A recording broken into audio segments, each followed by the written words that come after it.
और साहस से खड़ा होकर के, सीना तान करके सरकार के आंख में आंख डाल करके बताना पड़ेगा कि यह सरकार, दम है कितना दमन में तेरे, देख लिया है देखेंगे, जगह है कितनी जेल में तेरे, देख लिया है देखेंगे। Subscribe to our YouTube channel and press the bell icon to get the latest update.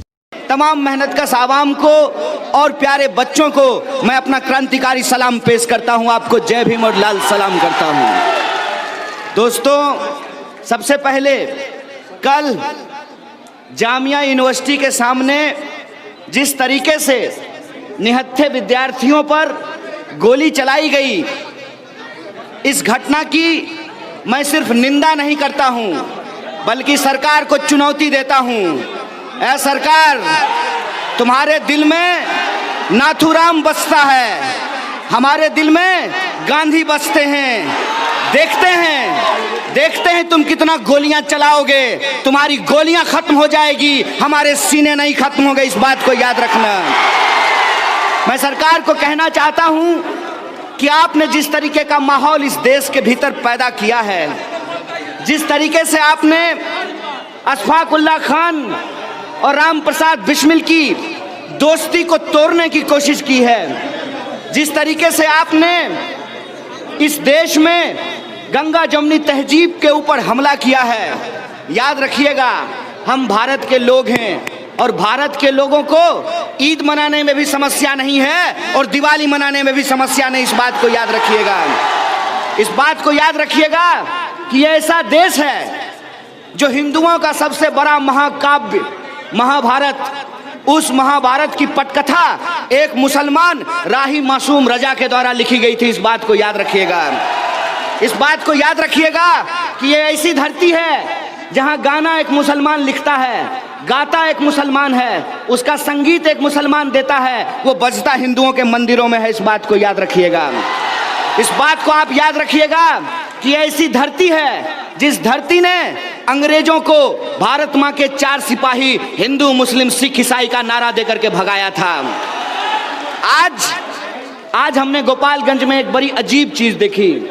हमने देखा कि इस देश में जो संविधान बचाने के लिए निकले हैं, उनके हाथों में तिरंगा झंडा है, और जो लोग संविधान पे हमला कर रहे हैं, उनके हाथों में भाजपा का झंडा है। और जो लोग भाजपा का झंडा उठा करके कह रहे हैं कि इस कानून का विरोध करने वाले देश विरोधी हैं, तो मैं उनको बता देता हूं, दोस्त, तुम्हारे अंदर मोदी जी के लिए प्यार है, इससे हमको कोई दिक्कत नहीं है। तुम अगर मोदी जी को दिल दे दिए हो, इससे भी हमको कोई दिक्कत नहीं है। लेकिन अगर तुम्हारे पास दिमाग है तो जरा सोच करके देखना कि तुम क्या कर रहे हो। अगर तुम्हारे अंदर दिमाग है तो तुम इस बात पे विचार करके देखो कि लोकतंत्र का क्या मतलब होता है। लोकतंत्र का मतलब यह होता है कि लोकतंत्र के भीतर जो जनता है वो सरकार को चुनती है, और चुनी हुई सरकार अगर कोई जन विरोधी नीति लेकर के आती है, अगर कोई जन विरोधी कानून बनाती है, तो उसका विरोध करना देशभक्ति है, उसका समर्थन करना देशभक्ति नहीं है। इस बात को याद रखना। तुमने वोट दिया है सरकार को, तुम सरकार को वोट देते हो, इस बात में कोई दिक्कत नहीं है। लेकिन तुमको जो वोट देने का अधिकार है, तुमको जो सरकार चुनने का अधिकार है, ये सरकार चुनने का अधिकार तुमको इस देश का संविधान देता है, इस देश का कानून देता है। इस बात को याद रखना। और इस देश का संविधान क्या कहता है? इस देश का संविधान कहता है, इस देश के संविधान की प्रस्तावना का पहला लाइन कहता है, हम भारत के लोग।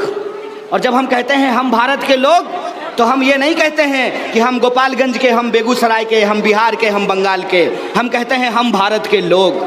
जब हम कहते हैं हम भारत के लोग, तो ये नहीं कहते हैं हम मुसलमान, हम हिंदू, हम सिख, हम ईसाई। हम कहते हैं हम भारत के लोग। और ये जो हम भारत के लोग हैं, उसकी संकल्पना ये है कि भारत के भीतर रहने वाला कोई भी इंसान, चाहे वो मंदिर जाता हो या मस्जिद जाता हो, कोई भी इंसान चाहे वो गुरुद्वारा जाता हो या बौद्ध मठों में जाता हो, इस बात की है कि धीरे धीरे जो हमारी संविधान की सबसे खूबसूरत चीज है, उस खूबसूरती को खत्म करने का प्रयास किया जा रहा है, उसको बदसूरत बनाने का प्रयास किया जा रहा है।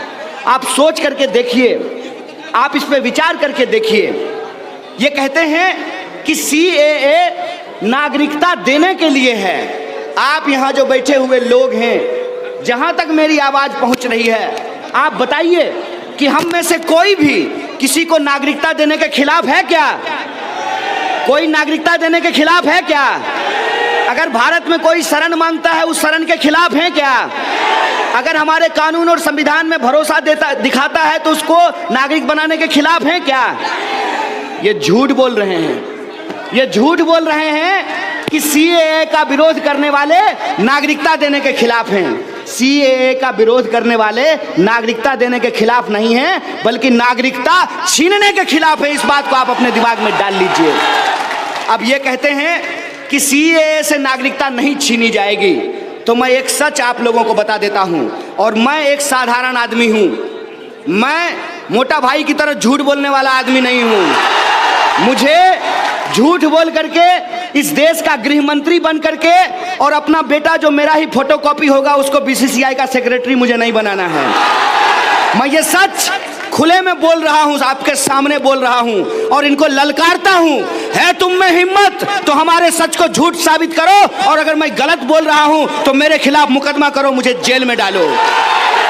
सच ये है कि इनको सीएए लाने की जरूरत नहीं थी। अरे जब आपका पेट खराब नहीं होता है तो आप बिना मतलब का हाजमोला थोड़ी खाते हैं।